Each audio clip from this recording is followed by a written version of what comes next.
mengucapkan terima kasih untuk Pak Lipius yang mungkin gimana ya, saya melihat tempat ini sebelum jadi.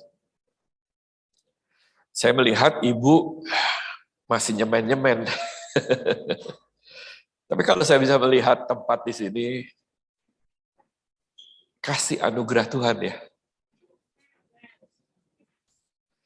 Saya berbicara dengan Pak Lipius, dengan teman-teman dari Aras, pada bulan November Pak ya, di AB Pura ya, mengenai Hari Doa Nasional. Ingat Pak ya? Setelah pertemuan, agenda itu tidak dimasukkan. Saya sempat komplain dengan Pak Roni Mandang, dengan Pak Lipius. Saya bilang ini kan Hari Doa Nasional adalah hari di mana yang membuat sejarah dalam bangsa kita. Di mana nggak pernah ada Indonesia punya Hari Doa Nasional orang Kristen. Saya membayangkan bagaimana kalau setiap gereja kita orang percaya satu hari diberikan kesempatan untuk berdoa. Dan itu menjadi kerinduan. Lalu bukannya saya berhenti, tapi saya berdoa Pak. Dan Pak Roni Mandang berbicara dengan anggota-anggota Fukri lainnya. Dan mereka sepakat tanggal 5 Juli. Saya ingin berterima kasih kepada Pak Roni Mandang yang tidak hadir atau mungkin sedang ada urusan di luar hari ini. Tapi dari hati saya ingin ucapkan terima kasih sedalam-dalamnya. Nah, tadi Kakak Richard Pai bilang dia mulai terlibat sejak tahun 2004. Saya ini dikirim ke Papua tahun 2004 oleh karena ada gempa Nabire. Nah, gempa Nabire itu tahun 2004 tanggal 26 Desember. Itu di Aceh terlebih dahulu. Kemudian sebulan kemudian Nabire. Persis Aceh dulu 1 bulan. Dan pada waktu itu kita sedang berdoa di tempatnya Pak Bambang, adik saya. Dan kita sedang berdoa Tuhan guncangkan Aceh. Dan pada waktu itu ada hamba-hamba Tuhan dari Aceh dan mereka bergandengan tangan dan saya ingat kita berdoa, Tuhan guncangkan Aceh. Pada waktu itu, Nabire itu sebelum Aceh.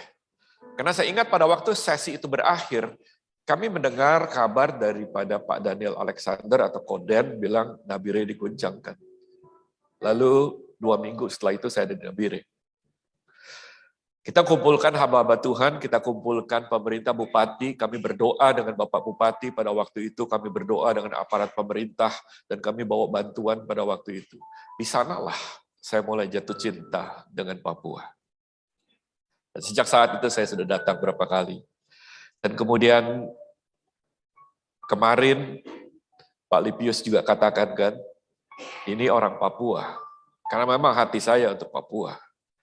Dan hampir setiap tahun saya sering datang ke Papua. Hari ini saya ingin bicara, sebelum mungkin saya nggak terlalu banyak, saya siapkan presentasi tapi nanti dilihat saja. Tapi saya ingin mengambil ilustrasi daripada Dr. Ramesh Richard. Pada waktu ada acara Jipro yang ada di Medan. Dia menceritakan mengenai serombongan daripada anak-anak sekolah berkarya wisata. Dan kemudian mereka naik sebuah gunung dan kemudian pengasuh atau gurunya mengatakan, anak-anak lihat kiri kanan dan kalian catat, kalian bikin cerita nanti mengenai perjalanan ini karena ini karya wisata. Tapi ada seorang anak, dia duduk di bawah bis. Ibunya heran, kenapa kamu duduk di bawah? Anak ini mengatakan, saya lebih senang duduk di bawah. Dan ibunya tentu mengatakan, kamu duduk di atas, lihat jendela kiri kanan, dan lihat. Karena kamu harus menulis, kamu harus melakukannya. Dan kemudian dipaksa anak ini nggak mau. Kemudian gurunya bertanya, kenapa kamu nggak mau nak? Ibu, dia bilang begini, guru, Kalau saya duduk di atas, kalau saya harus melihat kiri dan kanan, saya harus menulis. Kalau saya duduk di bawah, kan saya nggak ngelihat apa-apa. Saya tidak usah menulis. Hari ini, saya ingin bertanya, apakah kita mau hanya duduk-duduk saja, atau kita mau menjadi pelaku firman? Putusannya di tangan saudara. Saudara bisa datang dari berbagai tempat. Saudara bisa mengatakan, biarlah Papua berubah. Saudara bisa katakan apa saja. Tetapi pertanyaannya adalah begini, apakah kita mau ikut ambil bagian dalam perubahan ini? Sudah sering kita katakan Papua bangkit. Sudah sering kita nangis untuk negeri ini. Sudah banyak air mata yang kita curahkan. Sudah banyak jeritan. Tadi kakak Richard Pai katakan, itu apa? Lepu ya? Lepu. Sudah banyak kita saksikan. Tapi kenapa tidak berubah? Kita mendengar banyak hamba-hamba Tuhan menyampaikan. Mari, kita telah menerima, saatnya kita bergerak. Topik yang diberikan kepada saya adalah memperkokoh gerakan doa di era yang baru. Saya ingin cepat saja, dan saya ingin mengajak saudara untuk melakukan komitmen secara bersama. Era yang baru, berbicara mengenai perubahan, bicara mengenai guncangan. Pandemi ini membuat guncangan terjadi. Kehidupan kita nggak sama, lifestyle kita nggak bersama, ibadah kita nggak sama, cara kita bekerja nggak sama, semua berubah. Beberapa hari yang lalu saya menerjemahkan Mr. John atau Alan? John. Dia berbicara mengenai teknologi, bagaimana media sosial menjadi bagian penting, bagaimana gereja dapat mempengaruhi, perubahan sedang terjadi. Di dalam kitab Yesaya 43 dikatakan bahwa jangan ingat-ingat hal yang dahulu, jangan perhatikan hal yang lampau. Zaman purbakala, lihat aku hendak membuat sesuatu yang baru. Perhatikan, mari kita katakan sama-sama baru. Nah, dikatakan yang sekarang sudah tumbuh, belumkah kamu mengetahuinya? Aku hendak membuat jalan di padang gurun. Saudara, di padang gurun gak ada jalan, yang ada pasir. Bagaimana Anda bisa mengatakan di padang gurun ada jalan? Bagaimana Anda bisa mengatakan di sungai-sungai di padang belantara, di hutan belantara Anda lihat pohon, Anda tidak melihat sungai? Di tengah-tengah keputusasaan, di tengah-tengah pada waktu kita mengatakan tidak ada jalan, maka pasti Tuhan akan buka jalan. Bisa katakan amin. Apakah saudara percaya bahwa Tuhan sanggup mengubah? Tapi seringkali kita sering lihat hal-hal yang lampau. Seringkali kita melihat hal-hal yang dahulu. Saya ingin katakan gini, cara kita melihat, cara kita berpikir, kita harus tinggalkan. Kalau tidak, Papua tidak akan berubah. Kita perlu cara yang baru. Kita perlu terobosan yang baru. Kita nggak bisa sama. Kalau kita lakukan hal yang sama, maka kita akan sama. Sudah berpuluh-puluh tahun yang dikatakan. Saya datang di sini tahun 2004 sampai sekarang. Kemiskinan tetap ada. Dosa tetap ada. Pertumpahan darah tetap ada. Apakah langit menjadi tembaga yang seperti dikatakan oleh Vesti? Apakah ada sesuatu yang salah dari diri kita? Saudara, Tuhan sedang mengubah. Mari kita ubah cara kita berpikir. Kalau kita mendengar kesaksian tidak ada guru, saya nggak begitu pusing. Ada virtual room sekarang, betul ya Pak ya? Kita bisa bikin sekolah secara virtual. Kita bisa menjangkau pedalaman, tidak usah pergi ke sana. Kita bisa pakai solar. Berapa saat yang lalu kita dibawa Pak Lipius ke Yatenok dan kita lihat memang tidak ada listrik dan segala. Oleh karena itu Pak Bambang Yonan adik saya memberikan bantuan di mana speaker itu bisa di-charge dengan solar. Betul Bapak? Jadi kita jangan kirimkan alat-alat yang mereka nggak perlu begitu. Mari kita berubah. Mari kita berubah dengan cara kita ya. Bisnis sedang berubah, dunia sedang berubah. Bilang, kakak, dunia sedang berubah. Pacek, macek, dunia sedang berubah. Apakah kita mau berubah di tempat ini? Kita perlu mindset yang berbeda. Bagaimana sikap kita terhadap perubahan? Ya, tadi saya katakan, ubah cara kita berpikir, ubah cara kita melakukan. Nah, nanti kita akan melakukan sesi untuk kita mulai action plan-nya, ya. Jangan melihat ke belakang. Sering kita katakan, Bapak, dulu kita begini, Bapak, dulu kita begitu. Sering kalau saya ngomong dengan orang Papua, Bapak tidak mengerti akan Papua. Saya bilang gini, Masya Allah, rasa-rasanya saya orang Papua ya, Pak Libius ya. Saya mengerti kok. Saya mengerti. Tapi selalu mereka katakan, Bapak tidak mengerti. Karena mereka melihat hal yang lampau, mereka melihat hal yang dahulu, mereka tidak melihat ke depan. Kalau saya ingin agar kita melihat ke belakang, bukan ke belakang, tapi ke depan. Memang kita tidak boleh melupakan hal yang lampau. Tapi pandangan kita harus ke depan.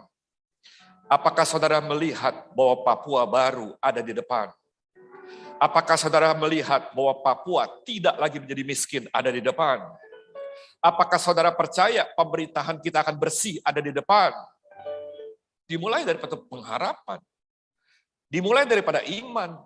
Dimulai pada waktu kita berdoa. Oleh karena itu saya katakan kita perlu anggur yang baru. Katakan anggur baru.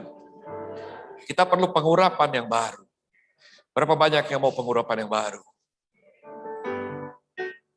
Jadikan aku bait suci-Mu yang kudus dan yang tiada bercela. Jadikan aku mesbah doa-Mu bagi keselamatan bangsaku. Mari buka tangan saudara. Tuhan, hamba meminta kantung anggur yang baru. Kami minta pengurapan yang baru. Supaya kami diberi hikmat. Kami diberikan strategi yang baru. Pada saat kami tidak melihat jalan, Engkau berjanji bahwa di padang gurun Kau akan buka jalan. Di padang belantara pada waktu tidak ada pengharapan. Orang mengatakan tidak mungkin. Kami katakan mungkin karena Tuhan yang membuka jalan. Kami melihat Tuhan bagaimana orang Israel pada waktu itu ada di Laut Merah, di Laut Taberau. Mereka putus pengharapan, musuh di belakang mereka. Tapi kami melihat pada waktu Tuhan bergerak. Kami percaya Tuhan. Kami menaruh Tuhan.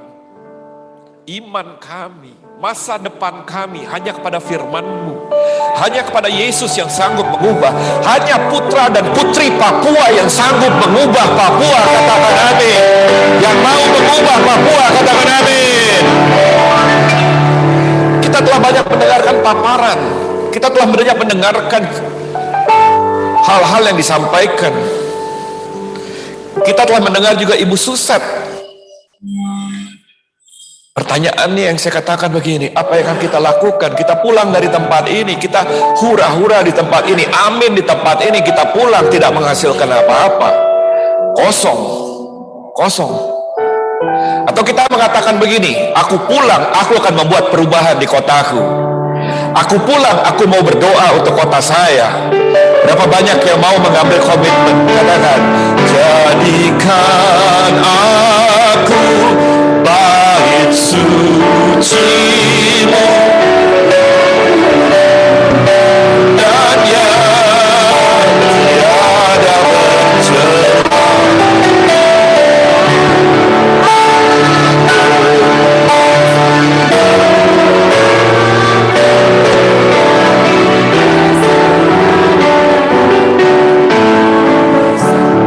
Bagaimana kita bisa memperkokoh? Kokoh itu memperkuat.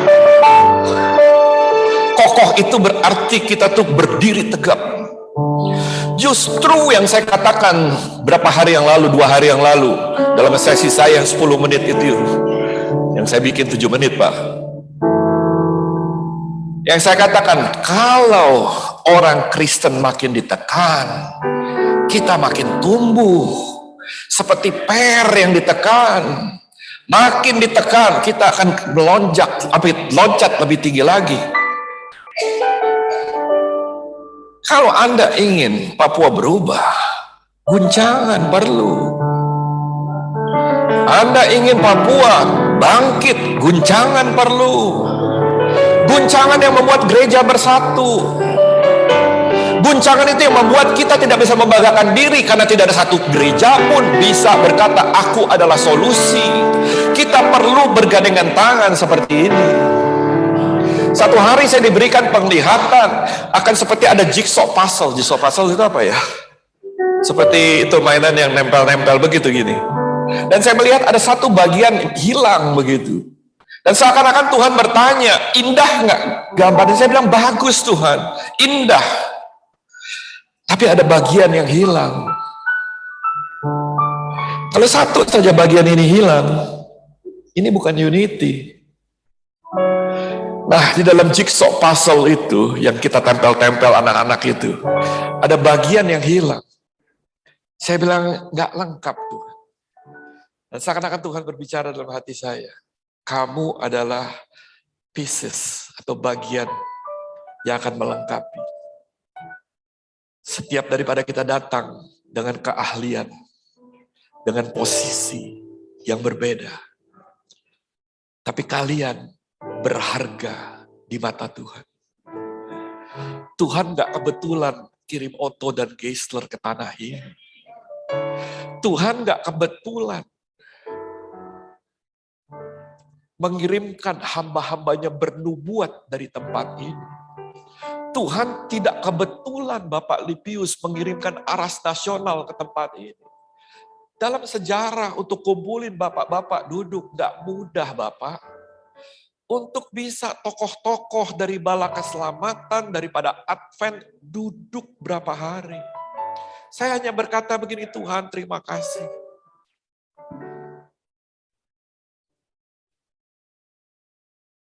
Gak mudah, gak gampang. Tapi karena Tuhan punya rencana. Pertanyaannya, apakah kita missing pieces-nya? Gambar ini nggak lengkap kalau ada yang missing. Satu gambar itu tidak akan sempurna kalau Anda tidak mengambil komitmen. Nah, saya sebenarnya sudah menyusun PowerPoint saya. Tapi pada waktu saya dengar Pak Lipius berbicara mengenai Nehemia, saya akan tutup dengan cerita Nehemia. Saya tidak akan banyak. Pada waktu itu, Pak Lipius berdiri di sini berbicara mengenai Nehemia. Masih ingat? Masih ingat kan? Bagaimana Nehemia membangun 52 hari tembok? Yang pertama, Nehemia itu mendapatkan beban. Saudara nggak bisa berdoa kalau kita nggak dapat beban. Saya nggak mungkin datang ke tempat ini berkali-kali. 1 tahun bisa 2 kali, tiap tahun dulu. Kalau saya nggak punya beban, saya ingin bertanya, apakah Anda punya beban atas kota Anda? Saya ingin bertanya, apakah Anda punya beban? Nehemia punya beban untuk membangun tembok Yerusalem. Dia punya beban. Sering saya katakan, saya datang ke kota ini, saya harus memiliki beban. 1 hari saya terbang ke Yerusalem, saya melewati Abu Dhabi. Kemudian pada waktu sebelum kita landing, saya berdoa, Tuhan berkati Abu Dhabi. Saya berdoa macam-macam seperti pendoa syafaat. Tapi kemudian dalam hati saya ada suara bilang begini, kamu benar mengasihi Abu Dhabi. Saya agak terkejut pada waktu ada suara dalam hati saya. Saya bilang, ya Tuhan, saya berdoa untuk Abu Dhabi. Lalu ada suara dalam hati saya bilang begini, apakah kamu mau tinggal di sini? Saya bilang, tidak Tuhan. Lalu buat apa kamu berdoa dan minta kalau hatimu tidak ada untuk orang-orang itu? Halo? Anda nangkap apa yang saya ingin katakan? Anda nangkap. Anda menangkap. Punya hati untuk kota. Punya hati untuk Papua. Punya hati? Saya berharap hari ini kita punya hati. Nehemia menangis. Dia berdoa. Dia menyelidiki. Dia membuat rencana. Ketika aku dengar berita itu, dikatakan duduklah aku menangis. Saudara, Max tahu berapa sering saya nangis. Ya Max ya? Jungkir balik juga tahu. Mama, Papa, Pace, Mace. Saya ingin tanya. Kakak, adik, abang, Bapak, apakah kita mau menangisi Papua? Halo? Apakah punya belas kasihan? Maukah saudara berdoa, berdiri? Dikatakan sebagai standing in the gap. Maukah saudara menyelidiki, membuat rencana? Jangan pulang kalau sebelum kita menyelidiki faktanya, apa yang membuat Papua tidak berubah. Nanti kita punya sesi sendiri, kita bicara mengenai apa yang membuat Papua itu tidak berubah. Jangan ambil data-data lama, jangan ambil cerita lama, itu sudah selesai. Jangan kita ambil hal-hal yang dahulu, tapi lihat ke depan. Apa yang menyebabkan masih ada kemiskinan? Mari kita berdoa untuk hal itu. Ada banyak cara yang Tuhan bisa bukakan. Kenapa kita gunakan cara-cara yang baru? Apakah memang Papua belum bertobat? Ampuni Bapak, ampuni. Ampuni saya ngomong. Langit tembaga. Ada orang bilang kutuk yang ada. Saya tidak percaya kalau kita melepaskan berkat. Kita mengubah kutuk menjadi berkat. Apakah memang Tuhan tidak mendengar doa 167 tahun yang lalu tidak berubah? Gak mungkin. Pasti ada yang salah. Mohon maaf Bapak dan Ibu. Saya tidak maksud menyinggung. Tapi hati saya merasa ada yang salah. Ada yang gak benar dalam hal ini. Ada yang, mari kita cari, kita selidiki. Mari kita buat rencana nanti. Jangan pulang sebelum kita punya rencana atas kota kita. Nanti Max akan memimpin, Pak Richard Pai akan memimpin. Jangan hanya duduk dan kemudian tidak melakukan apa-apa. Anda pulang, Anda katakan Papua bangkit. Papua tidak akan bangkit kalau kita tidak bangkit. Katakan amin. Aceh.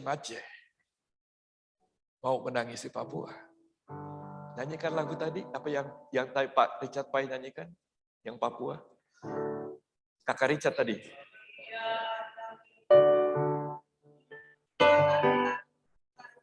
Langit terbelah, betul.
Mari taruh tangan Anda di dada Anda.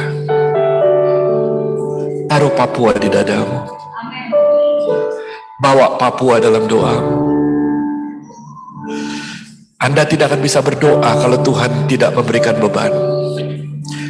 Bapak, aku berdoa, berikan beban.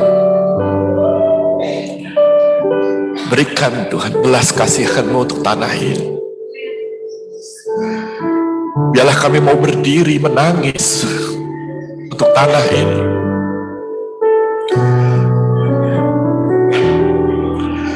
Abah, taruh Tuhan hatimu. Taruh hatimu. 167 tahun yang lalu kau kirim Otto dan Geisler. Kau punya rencana, Abah.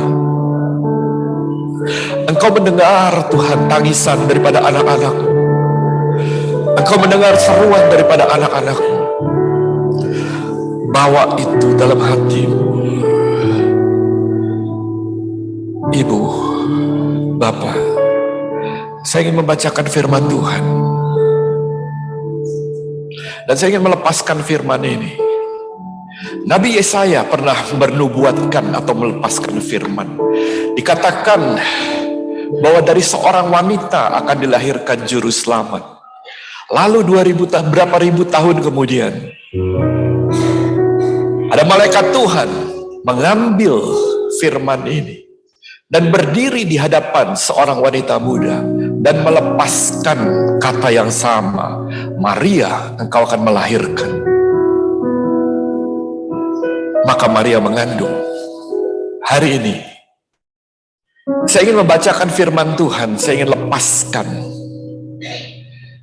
Bapak dan Ibu, pada waktu saya bacakan, biarlah firman ini tumbuh dalam hati Bapak dan Ibu. Firman ini saya ambil dalam Yesaya 13 ayat 6. Dikatakan gini, merataplah. Yes. Dengarkan. Merataplah. Merataplah. Sebab hari Tuhan sudah dekat.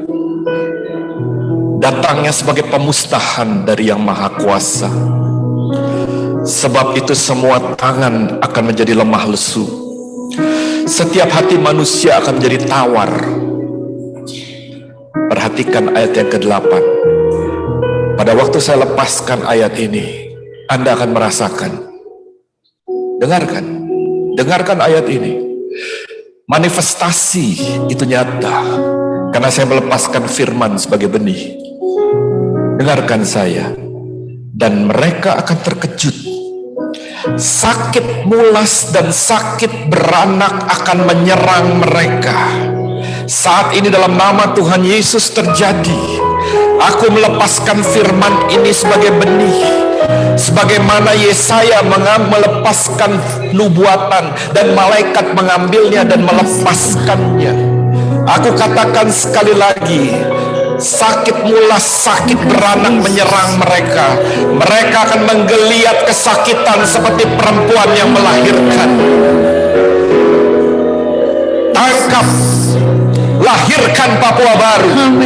Benih ini saya lemparkan, saya lepaskan dalam nama Tuhan. Lahirkan kegerakan, lahirkan revival.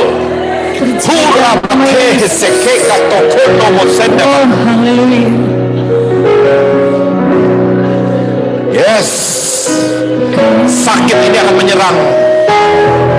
Anda merasakan sakit karena Anda sedang mengandung kegerakan. Anda sedang mengandung kebangkitan. Seorang anak yang akan lahir, kita akan merasakan sakit. Yes, Lord. Yes, Lord.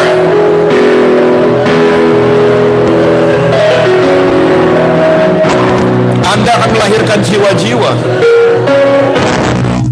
Saudara akan melahirkan kegerakan. Kita bukan datang ke tempat ini hanya untuk menyaksikan, mendengar, tapi kita akan melahirkan kegerakan.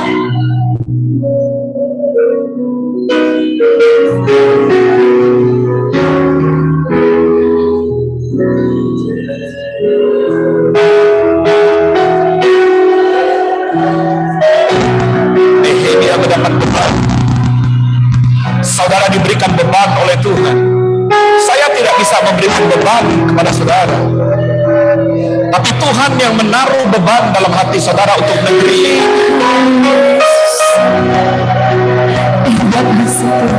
Nehemia dikatakan menangis, berdoa, menyelidiki, dan membuat rencana.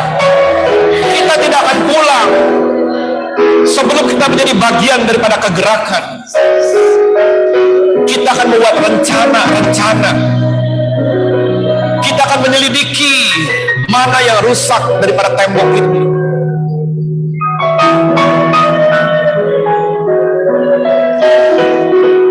Nehemia mendapatkan visi untuk membangun. Konferensi ini berbicara mengenai doa dan penginjilan dalam kesatuan tubuh Kristus. Amin. Amin. Saya juga lepaskan hal yang sama dalam nama Tuhan Yesus. Saya menaruh kegerakan doa dan penginjilan. Bapak dan Ibu akan mengandung kegerakan ini dan akan melahirkan di kota, di tempat di mana Bapak dan Ibu ada. Dalam nama Tuhan Yesus terjadi. Api Injil itu akan menyala. Dalam nama Yesus.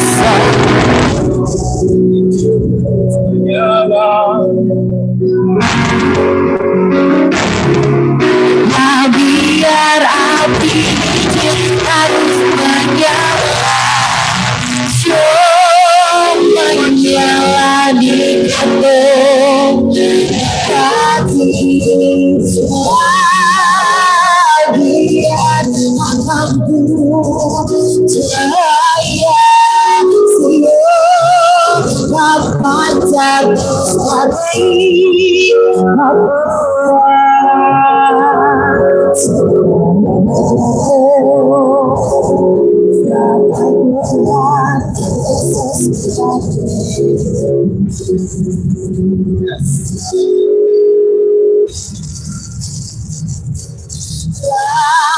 biar api harus menyala,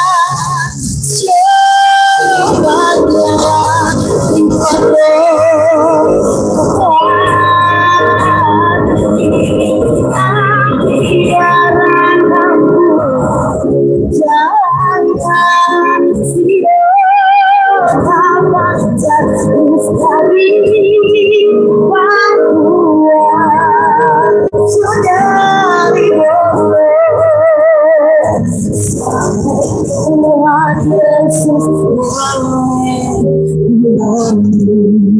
Bapak dan Ibu pulang dari tempat ini, bagikan visi ini. Jangan berhenti di tempat ini, jangan. Bagikan visi ini sebagaimana Nehemia membagikan. Bangun kegerakan doa, bangun kegerakan penginjilan di tempat Bapak dan Ibu ada. Bangun jaringan. Tadi dibicarakan mengenai jaringan, mengenai fasilitator, bangun. Jangan hanya pendengar firman. Doa untuk kebangkitan rohani, doa untuk perubahan. Nehemia menggerakkan orang untuk bersatu dan membangun kesatuan hati, pikiran dan tindakan, kesatuan dalam gerakan doa dan penginjilan. Berusahalah memelihara kesatuan. Rendahkan dirimu, jangan sombong, jangan. Biarlah doa kalian menjadi doa yang tulus di hadapan Tuhan. Dari hati kita. Haleluya Yesus. Nehemia membagi tugas untuk pembangunan. Buat rencana kerja. Pulang dari sini buat rencana kerja. Jangan kita hanya rohani saja, tidak. Tapi kita juga berpikir seperti Nehemia, membuat rencana kerja. Menyelidiki. Membangun jaringan-jaringan yang ada. Yes. Memfasilitasi pertukaran informasi. Amin. Mendirikan menara-menara. Jadilah fasilitator yang baik. Ya. Yang tunduk. Mengerti akan otoritas. Jaringan doa nasional tidak pernah mengatakan kita ini adalah lebih daripada yang lain. Tidak, kami selalu di bawah daripada yang lain. Di bawah gereja pun kami di bawah. Saya selalu bicara sama anak-anak saya, kamu ini harus tunduk. Apalagi sama Bapak Aras, apalagi sama Ketua Sinode. Kalau kita tidak bisa dipercaya dalam hal kecil, bagaimana Anda bisa tunduk? Biarlah Tuhan yang berbicara hari ini. Biarlah rohnya yang berbicara. Biarlah Papua dilahirkan kembali. Tapi lihat ke depan, jangan lihat ke belakang. Jangan pakai cara yang lama. Jangan bilang, beta dulu berhasil seperti ini. Oh enggak. Tuhan ingin kita melihat ke depan. Yes, amin. Jangan bilang kita sukses dengan hal yang dulu. Harus begini, harus begitu. Tidak. Karena kita tidak pernah melewati jalan yang ini. Karena era yang baru, jalan yang baru, nggak ada orang yang tahu. Kalau orang itu bilang dia tahu jalan ke depan, itu orang sok tahu. Kita belum pernah lalui kok jalan ini. Ya. Kita belum pernah lewatin kok. Oleh karena itu, kita perlu intim dengan Tuhan. Amin. Amin, saudara. Yes. Mari kita bangkit berdiri. Jadikan aku